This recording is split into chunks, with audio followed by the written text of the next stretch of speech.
bakyala banyina baganda be nobody was given a chance.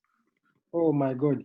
Kabana ekitegeeza ebintu ebimu temubigoberera nga bitambula wansi mu Uganda naye ekirungi ekituufu kiri nti ebintu byonna nga mpumba ebintu byonna biri ku rekodi. Mukyala era agambye mbu Museveni teyali recognize omugenzi Major General Kasirye Gwanga wadde n'okumuteeka ku social media. It's not all about kuteeka social media. Omusajja yali awa national address ya Heroes Day. N'agamba ensi yonna Uganda ewe moment of silence for 5 minutes. Ensi yonna n'esiriikirira olwa General Kasirye Gwanga okumala eddakiika 5 nga ekirala wadde yawa budget speech yali recognize abantu babadde 3 babadde 4 nga muli n'ambassador wa UN yafudde ne Kasirye Gwanga yabadde omu ku abo era n'aba moment of silence emirundi 2 in 1 week. Do you know what that means? From the president. Can I just jump in a little bit? Gamaliriza. Ogami family ya Kasirye Gwanga yogedde. Family ya Kasirye Gwanga mikwano gya Kasirye Gwanga jaze nezoogera. Nanti oli agayitulwanyuma bava ne bagamba nti they were coached. Olusi baba. No, that is propaganda. That's social media. Muwala we Irene yaze n'ayogera. Oyo muwala we kubagamba gundi gwagamba musina muwala we. Yagenda n'afuna ne medal. Okuva wa president ne taata we gundi Mwami Kasirye Gwanga yali awumula amagye. President Museveni n'amuwa medal. Oyo nyini omuwala yagenda ne taata we n'agireceiving. Ogamba otake. Lega maliriza mu dakika second asatu. Nsonge. Ne bw'oneetooloola otya mukulu Eddie ekituufu kisigale nti Muzeeyi Museveni talina mukwano gwe Kasirye Gwanga teyabadde mukwano gwe. Ate Kasirye Gwanga yabadde musajja Muganda. Leila. Ebyo byonna ebyamukoleddwako omugenzi General Kasirye ebiseera ebyo abadde clips bwe mbadde following nnyo yafaayo n'agamba nti nze nteekateeka Kyagulanyi okubeera president w'eggwanga. Badde amuwagira butereevu era ebifaananyi mubiraba. Olowooza kiyinza okuba nga kirina ngeri gye kyekuusaako ku falling out with his friend of a long time. N'atuuka okubeera nti azizzaayo mmundu oba azizzaayo atutte mutabani we n'akwatibwa bukwatibwa naye ate n'atabaako musango gwavunaanibwa nti guguno agende mu kkooti oba abeere omuntu yonna bakwata obeere entitled okufuna lawyer wo akwogerere ogende mu kkooti naye twalaba bulabi omuntu ng'ali ku kitanda ng'afa ng'amagye gamwetooloola nga gamuziika mu bwangu nnyo nga tazeeyo na maka ge. Do you think ebintu bya mukama wammwe played a little role in his death? Byabadde biplanning kyonna baali bamulinda dda kubanga era bw'ojja ogoberera byonna era nga bw'ogambye abadde yeetakyakkiriziganya nammwe naye ate oli gwe twogerako mukwano gwabwe bwe bajja the 27. I think he's among the 27. But that is how he was treated.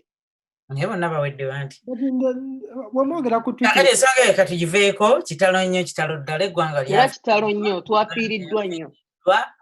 Family yafiiriddwa ffenna twafiiriddwa kitalo nnyo naye era bangi bajjeno the original 27 simanyi bameka abasigaddewo bagenze bwe batyo bajjeno abasinga obungi bagenze kitalo nnyo njagala tugende ku naye ng'abadde mujaso abadde ddala ku ddaala ery'amaanyi ate naddala nga gwe omusajja omuganda abaganda be mbadde mulinamu bajjeno beebo ndowooza bamuzirazzaayo sigaddeyo ng'omu kaka tugende ku nsonga ey'okubiri mukulitereze kati nnyo I like dawe bwagambye ate nze njagala Eddie tugende ku nsonga ya budget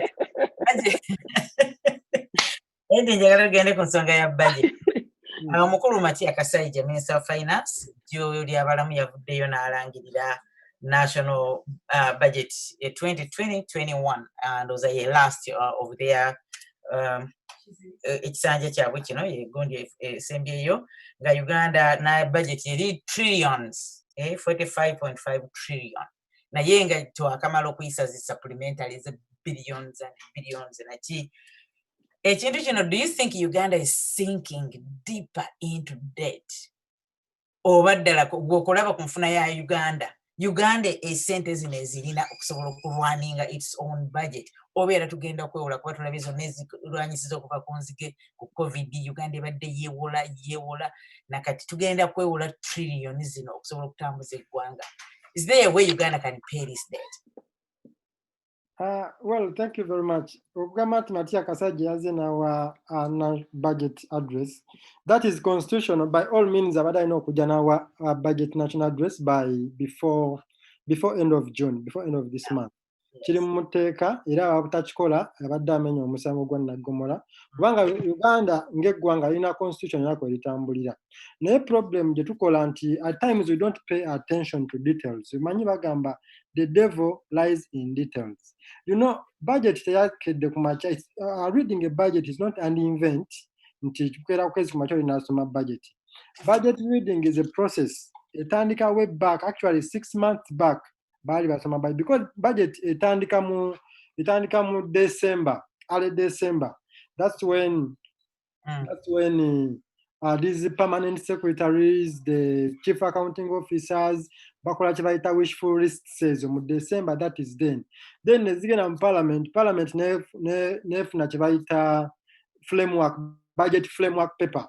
Kati mu December mu budget framework paper etuuka mu parliament netandika netuka mu kibayita parliamentary committee.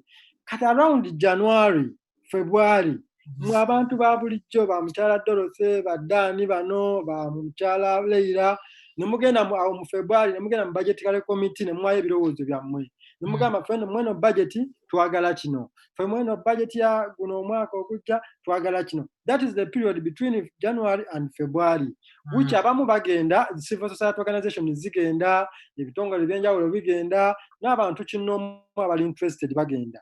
Kati abantu abamu nga balayira n'eddaani bo tebajja kgenda kuwayo ebirowoozo byabwe. Bajja kinganga ne TV ezimu. No, of course eri ebala free entry. Kinganga ne TV ezimu wansi e Uganda. Mufo kyogenda mu mwezi gwa January ne February ne zibuuza abantu ku street nti mweno budget mwandyagadde basomemu ki. Ate zigenda mu June nga basoma budget. Wana zirabe nga ziri ku street zibuuza mweno budget mwagala bateekemu ki. Mu June buli kimu kiba mu budget kiba all set. Bo babeera babayita nti mujje muleete ebirowoozo byammwe. Jangezaako okugamba nti reading the budget is a process. So tokeera babaterawo time y'okuwaayo ebirowoozo kuva January mu February nga tebannagisoma because bagisomye mu June naye etandika mu December last year. Ne bayita abantu abagala okuwa ebirowoozo mujje. Naye ekyo kibeerawo after from December no PS na accounting officers bawayo wishful list. Then parliamentary committee nefuna kibayita framework. Kati mu January ne February bano abantu ba bulijjo civil society organization we zirina okuleeta ebirowoozo byabwe. Era it is mandatory era kya bulijjo tebalina nakuyita. I think kiri mu tteeka era kirina okubeera. Nti problem wejjira nti TV ezandigambye abantu nti kati guno omwezi gwakwayo ebirowoozo tebizikola. Ate zo zikikola nga bagenda kusoma nkyanga gyo bwe bakoze n'abalabye ku street nga bali bagamba mu budget eno bagala basome ki. But buli kimu kye bandisomye wedde baba bakikola dda myezi 3 ng'emabega. Kakati ekyo ekitegedde blaming. Nga maliriza.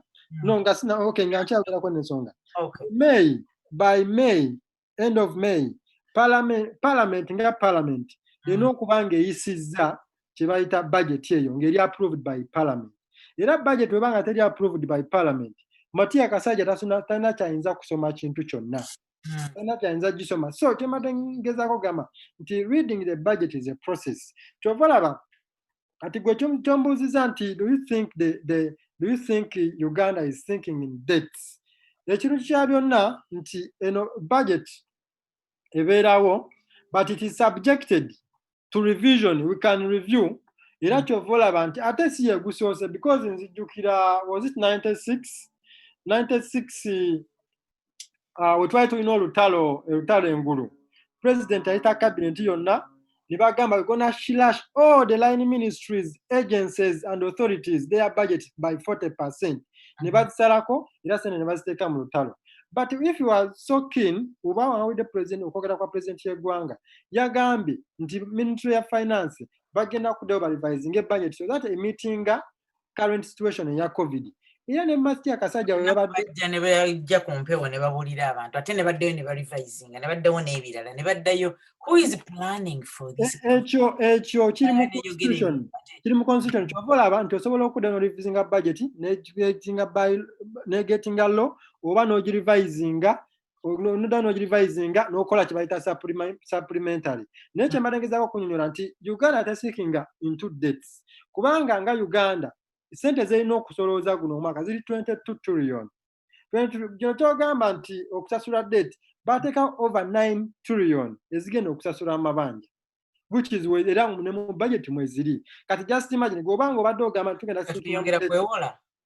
If we have that money, of course, kati kankulage wetubanga tugenda kusolooza nga Uganda Revenue Authority tegenda kusolooza 22 trillion. Kitegeeza tuba tusigaze ebbanja liri eddala nga lya 20 trillion. Wetubanga wabweru because ekyo tulina okufuna ssente wabweru ne tugamba nti katugambe nti international organizations zigenda tuwa ssente because that's why we have what we call bilateral collaboration or international relationships with other countries. Because naffe zitufunamu naffe netuzikola ki netubako yetubawa. So those 22 trillion are going to be collected by Uganda Revenue Authority. We have the 9 trillion that is going to be used to pay the debts nazo weziri. Naye era neno budget yennyini gy'olabye tugenda girivisinga tugambe nti waba kati era ne president yagambye nti ana mwetante tutyazeetaaga twagala abiri. How are we going to revise? Exactly. So kyembadde nkugamba nti kati z'olabye nti ziri 45 tujja kurivisinga budget emalirenge erina mu 40 oba 35 kubanga bajja sala ebintu no kati nga international travels kati ngambe nga parliamentary international travels zibadde zicostinga over 210 billion 200 ezo zijjako these meetings then internal zijjako nozibateeka mu nsawo no ozijjamu ozizaayo mu government coffers noziteeka mu government coffers oba nosasula n'amabanja so that budget eno etuukeregana n'omutindo like ne level gye tuliko ya covid kuba kati bwe tuli mu gula testing kits equipping amalwaliro tugamba tugenda taking up national nambole we have to train other human resource abasawo so to sente ozijjayo mu ezo travel international travel zino z'okupakisima entertainment byonna babyogeddeko ne tuzikyusa ne tuzijja mu kutraining abasawo because of the current situation but okukyusa budget about the supplementary okukendeeza it is by law so tewali kye bakolera wabweru w'amateeka. Thank you so much editor yaza neyanze njagala Daniel omukulu yagambye nti akoze budget eno ensonga nyingi naye waliwo akankutte omubawiro nti substitute imports asobole okubeera nti tuffe bennyini for import to substitute import substitution and export promotion osobola okustrengtheninga economy planning ya government. Kiki kye tuimportinga ddala Uganda erina exports ki ezisobola nti tu exportinga kino emwanyi nga bwe twakolanga luli ne tusobola okumirizaawo budget eno kati bye tuimportinga ne tubikendeezaako kubanga twebyekolera ne mbadde njagala ompe ku kigambo kya import and export. Uganda ebintu byegenda okutunda okuwaayo okusobola okusustaining ourselves the economy. Yeah. First of all, our strength in export remains in agriculture. Nega sinagenda yeyo njagala nsooke nkuwe ekifaananyi about system like right now after 33 years toyinza gamba nti kati oyagala kukyusa tubeere nga tu exportinga okusinga okuimportinga when your economic policy encourages more foreign investors than local investors. Ekyo logically mba sikutegeera ng'omukulembeze w'eggwanga. Awe mbadde njagala ontegeeze kubanga tulina mowa wabana abasajja yesimutegeera. Economic policy gy'obadde driving for the last 33 years efavoringa nnyo foreign direct investment than locally viable investors. Yes. Naye ate ogamba oyagala economy ebeere nga exporting. Yes, never know foreign investors bwe bajja creating emirimu.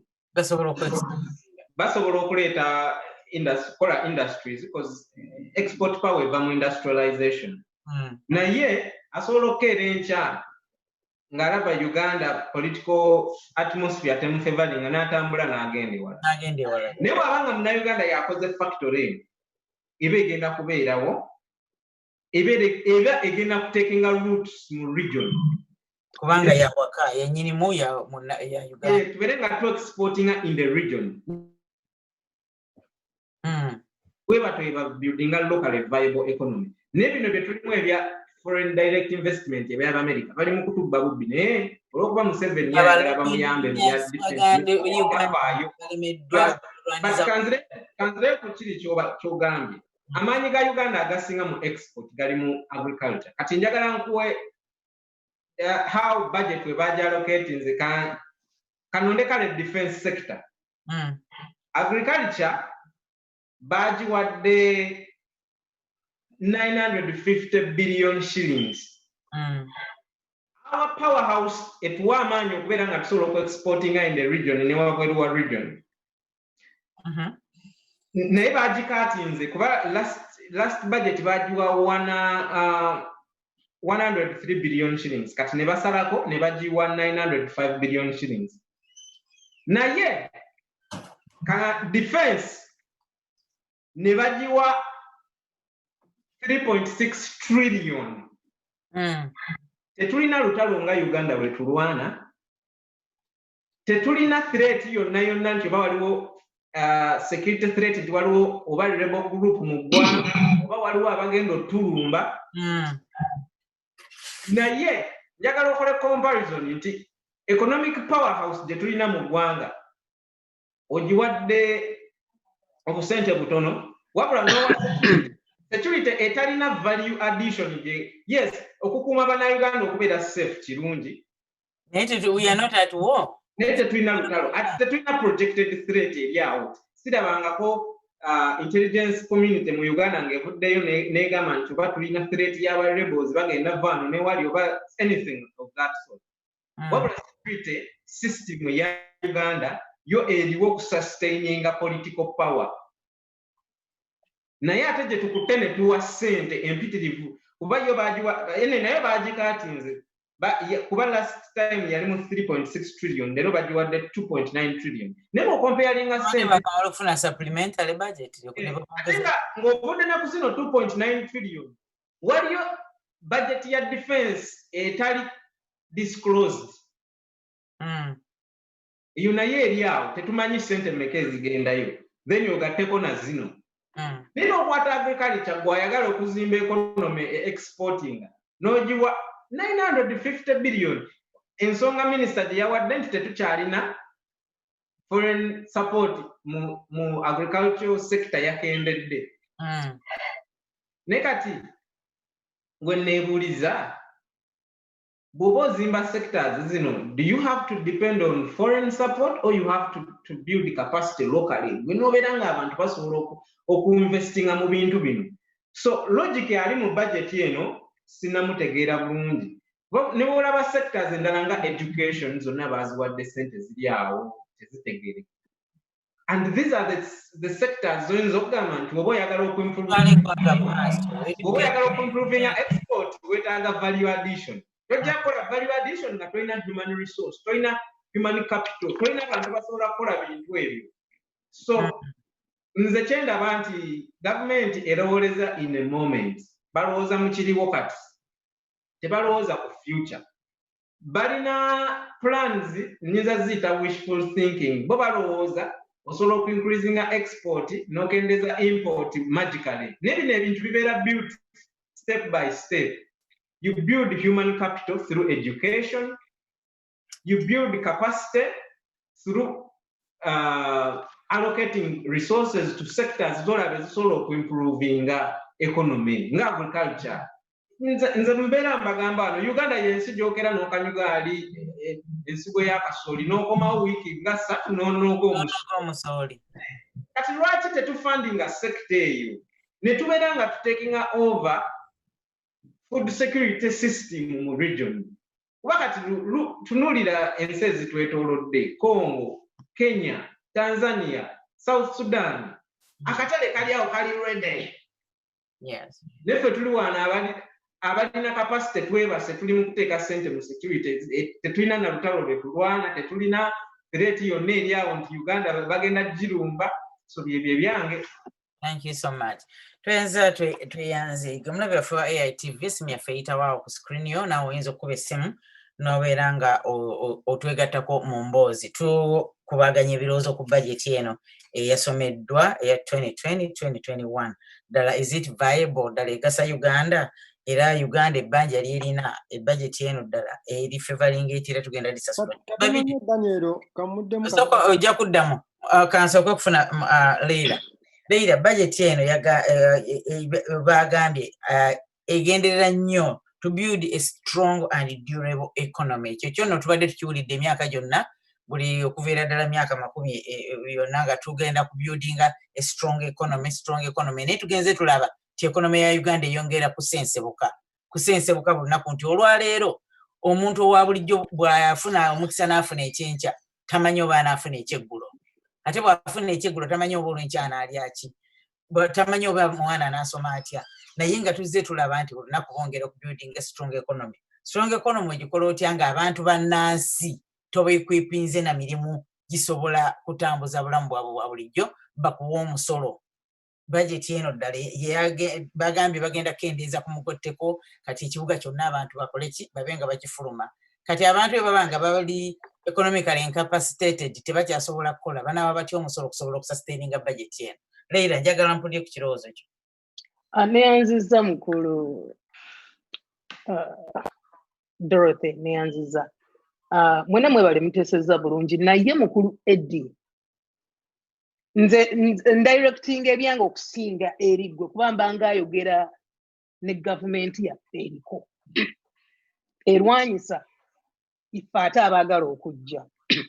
Mukulu Eddie onnyonnyola nnyo era ndowooza muli batendeke mu kunnyonnyola kyekiseera tukole si kunnyonnyola gw'otubuulira simanya systematic biki kyolina engeri gy'obinnyonnyodde simanya banditandise December okunnyonnyola abantu bandi ebyo ebintu birina kuba practical si mu bigambo nga bw'otugamba bannayuganda bwe mu bulaminga simanya budget tebagitegeera bagitegeera nkya ku makya bwe mutyo system bwezza ekizimba ate nammwe abavubuka abandi badde bawabula ne mugamba for the past 20 years kati ffe bavubuka ekintu kino kinakolebwa bwe kiti abannayuganda okubamatiza budget gye mwagala okubamatiza gyandibadde out there nga bw'ogamba mu December naye nga waliwo emitendera egy'okuyigirizaamu abantu ebintu bye mwagala bamanye n'okubafunamu bye mwagala mumanye.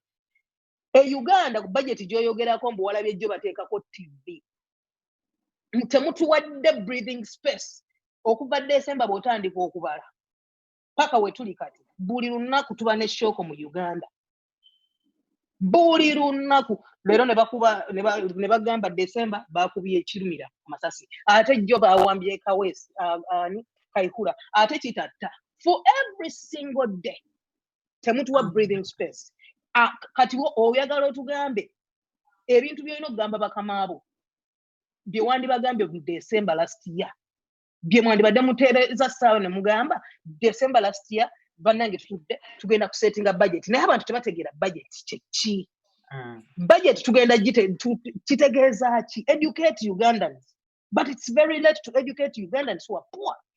Bannayuganda baavu nnyo simanyi bannayuganda balina budde butuula ku TV kulaba budget ya Uganda. Bameka abalina TV? Bameka abalina TV? You're talking about simanyi abandi badde babimanya dda babimanyire wange omunnayuganda anoonya mmere ya leero munnayuganda akeera bamwongeza omusolo tabimanyi. Oyina ekibuzo ky'obuuzizza Uganda what are we exporting? Ffenna tukimanyi essaawa eno ekintu ekisinga okufuluma mu Uganda bamaids abagenda ettaka. Goods we export. Those are the goods that we exporting right now. Abantu abo betu exportinga tusobola okufuna ssente zimizaawo budget. Ekintu ekinema okuandastandinga bannange mwogerera mu trillioni. Mwaguze mask 81 million budget 81 million to buy masks ne mutugamba mwaguze masks emitwalo 7.5 mu milioni 81. Wow, Uganda is a 40 million. Yes, balese masks kati omuntu omuna Uganda balya n'ebiwata okimanya Uganda balya ebiwata agenda tuula ddi agenda okunonooza budget za Uganda babadde basoma budget ku parliament enkuba n'etonyanza we naviiriddemu amatundu baali gonna ne gabuuka ne gagweri kwe basomera budget eya trillion ekigambo trillion kirineewuunyisa 45 trillion otugambye mbu waliwo 9 trillion. Do you know what trillion means?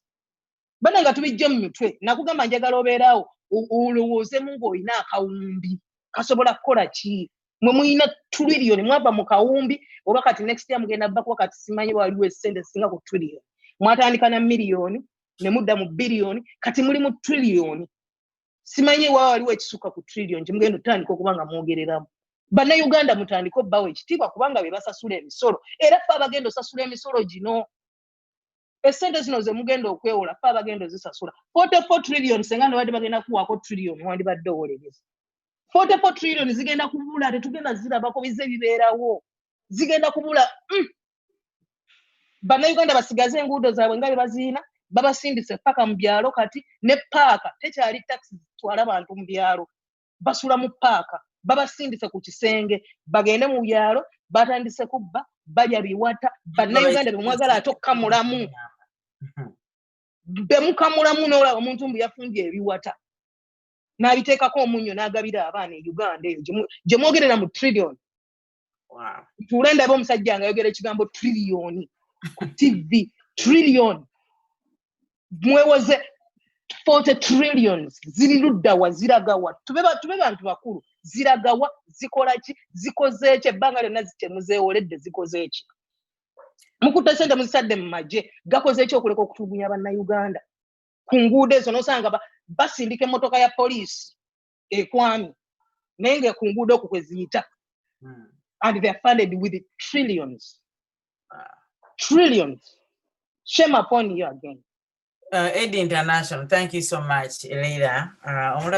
You can call in and give us your views about the budget, what you think about the 45.5 trillion Uganda shillings budget 2020-2021. Eddie, obadde olina kyoyagala okwogera naye before you said that, njagala okyogeramu naye ekibuuzo ekyo nekyengenda okubuuza nti bulijjo economy mpozi gaddane bwe yagambye esinga nnyo okuzimbibwa emiti emito kubanga mu mukyalina amaanyi agakola n'amagezi agayiiya. So eggwanga lyonna erikulaakulana likwipinga nnyo abavubuka baali oba abaana abato through education, industries, okukola basobole okubeera nti bakola ne bawa omusolo neguyimirizaawo eggwanga naye tulabye nga abavubuka b'eggwanga Uganda ate bo be basinze okubeera nga tebali equipped ate okuggyako Uganda equippinga bakadde beewa biliyoni ne biliyoni mu bino nga bwemubiraba naye abavubuka aidha bagenda bweru ne batundibwa mu buddu oba kati baabana bagobeddwa mu kibuga tumanyi bebavuga zi bodaboda bebazivuga zi taxi bebakola emirimu ng'egyo bebali mu maduuka bebakola ki bebasuubula kuba bebakyalina obwongo naye bebasinze okubeera nti beereddwa bo bagenze tetumanyi kyakukola n'amataka gye baali bagenze ettaka nalyo lirabika nti abavubuka tebakyalina ttaka osuubira Uganda okuggyawa essente mu misolo ezigenda okulwaninga budget eno kubanga budget bantu baayo okuwa emisolo n'ebintu byetunda ne bwebityo. How is Uganda going to sustain this 45 trillion budget mu mwaka guno n'okola nti abantu baayo tebasigala nga balya biwata more so after this pandemic of COVID nti abantu bamaze ebbanga nga tebakola? What is your government's plan? Webali nnyo mukyala Dorothy. Okusookera ddala njagala kutegeeza nti kituufu abavubuka they are so resourceful to the economy of any country or any nation, in particular for Uganda. Era tukkiriza nti abavubuka with the SMEs, small medium enterprises, they are the engine of the economy.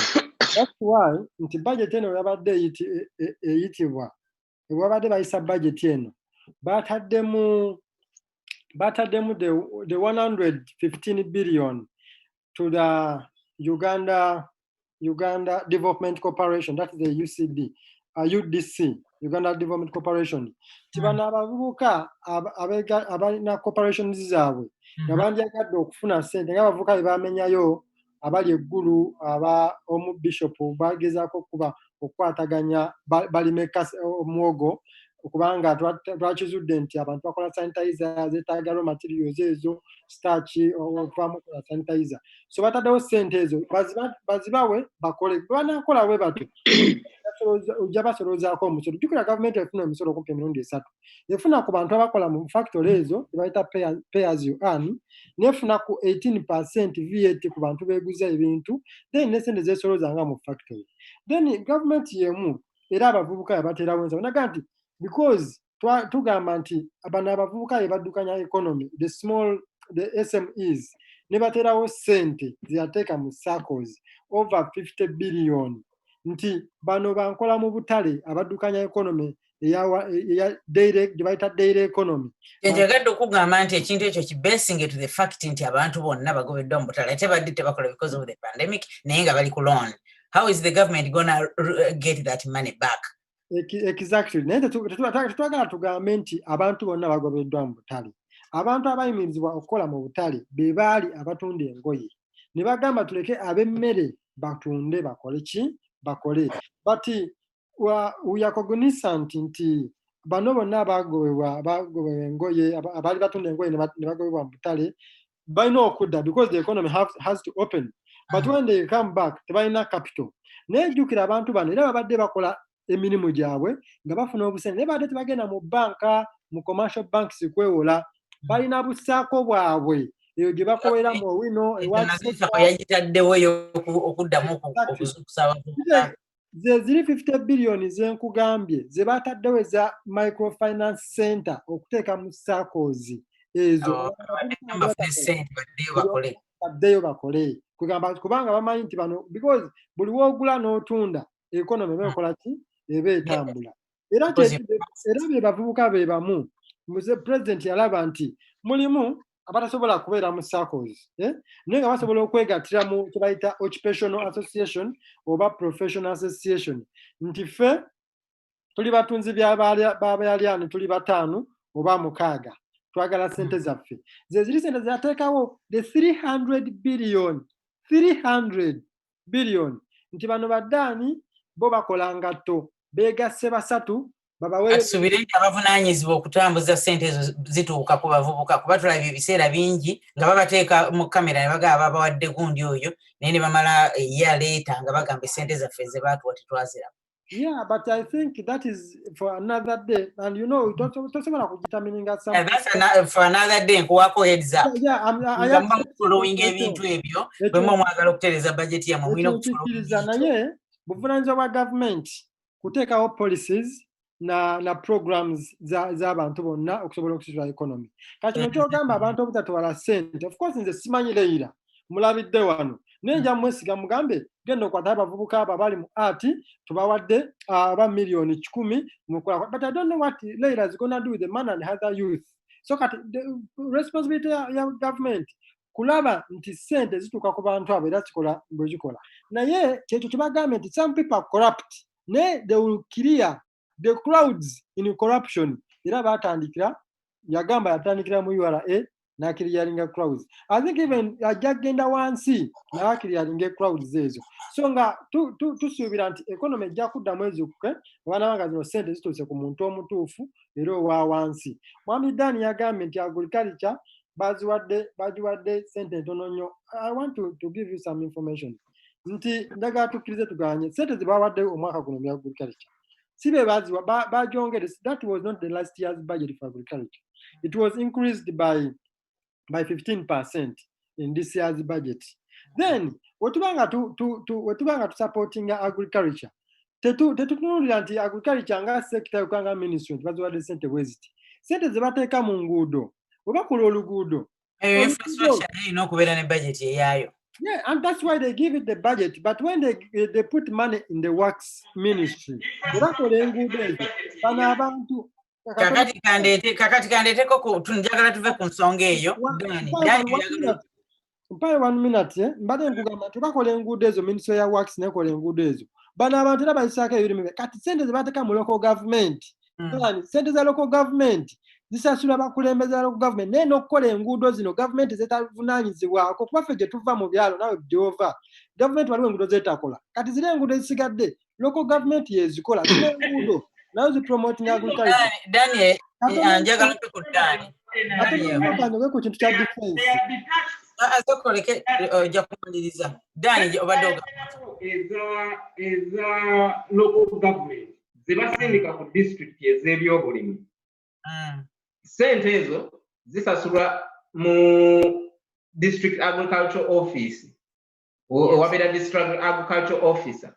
Nze kankweko example ya district emu ey'Emityana ninayo project zenkolayo naye abalimi bonna benkolagana nabo Emityana bakulaga nti ever since ndowooza oba myaka kati 3 gye mbadde nabo bakola ebintu byabwe bakyala balima balina faamu zaabwe naye tebafunangako mulimisa kuva ku gavumenti kujja balaga nti mukola kino ABCD akatale kali wano ABCD yet baba allocatinga sente ezo bateekako zino sente za kuyamba balimi abali mu kitundu ekyo za kubayambako kufuna butale za kubayambako kuteeka kubayigiriza ennimi y'omulembe okusindika ku agriculturist okubayigiriza bye balima okubeera nti kati edi alabika yetamanyi nti gavumenti gyawagira mulimu ababbi ate